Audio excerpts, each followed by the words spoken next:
My name, Monique Younger. My event, La Fête en Noir, which literally translates to the party in black.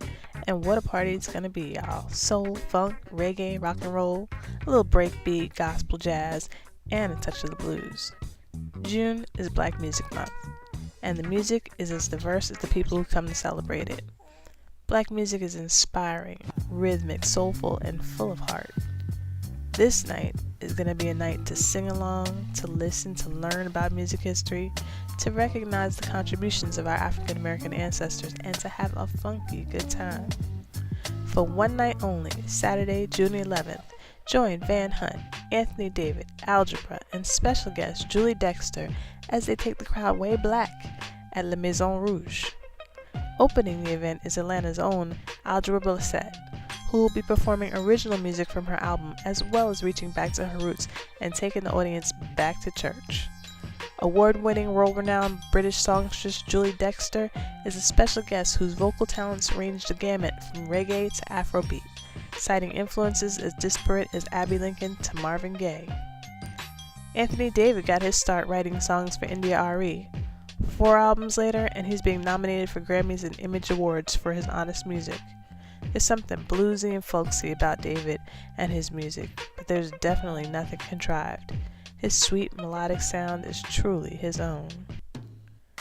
Former Capitol Records rocker Van Hunt headlines this talented group of musicians. Van is a Grammy Award winning for his collaboration with John Legend and Josh Stone. This Ohio native has music all through his veins. He's played for Prince and cites him as a major music influence, and he will funk you all the way through Sly and the Family Stone, Al Green, and Rick James. This cat'll take you back. The artist rider was relatively straightforward. The performers are all local, so they'll be picked up from their residences and transported via black SUVs to the venue for both the sound check and the performances. The band's equipment will be transported in carry vans. The star dressing rooms will be fully stocked with drinks, courtesy of our sponsors Coca-Cola and Heineken, as well as the coffee and variety of teas that were requested. Full-length mirrors, chairs, couches, clean towels, working outlets, private bathrooms will all be provided, as well as fresh fruits and veggies, hall cough drops, and peppermints. Dinner for the performers was sponsored by Doc Greens, an independently owned vegetarian restaurant in town. We chose La Maison Rouge because it's a unique and intimate venue. It provides the feel of an old-school juke joint, which is where most early black performers got their start, unless and except for when they were in the church. The eclectic style and feel give the performances an air of timelessness. On the day of the event, my staff and I will arrive at the venue at 7 a.m. to ensure that everything is unlocked, cleaned, and ready for loan-in. By 10 a.m., everything should be cleaned and delivery started. A 30-minute sound check begins at noon for Algebra. At 1 p.m., Julie gets a 45-minute sound check. At 2 p.m., Anthony David gets an hour check. And finally, Van Hunt at 3 p.m.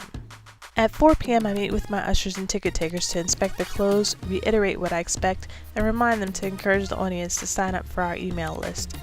At 5 p.m., I'm taking care of expense reports and other office duties. At 5:30, the crew and the artists eat. And at 7, the doors open and the DJ or the house band gets the party started. 7:30, Algebra goes on and the show continues until midnight with Julie Dexter next, then Anthony David, and finally Van Hunt.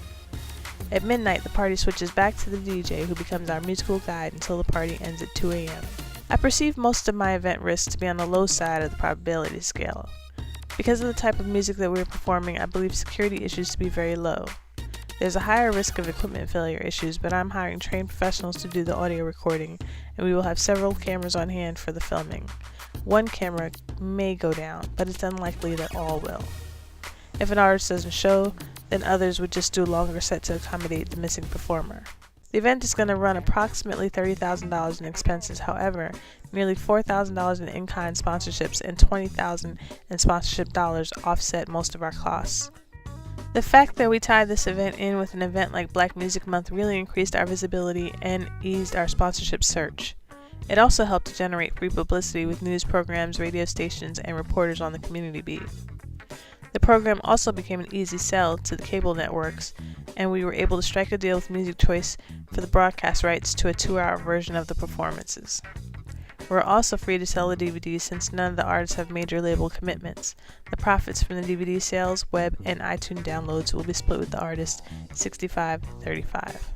What I learned from doing this project is that you should always have a checklist in front of you when you're about to call a vendor on the phone, because it's very easy to forget every single small detail, and there are a lot of little details, so it's imperative to cross every T and dot every I when dealing with these artists.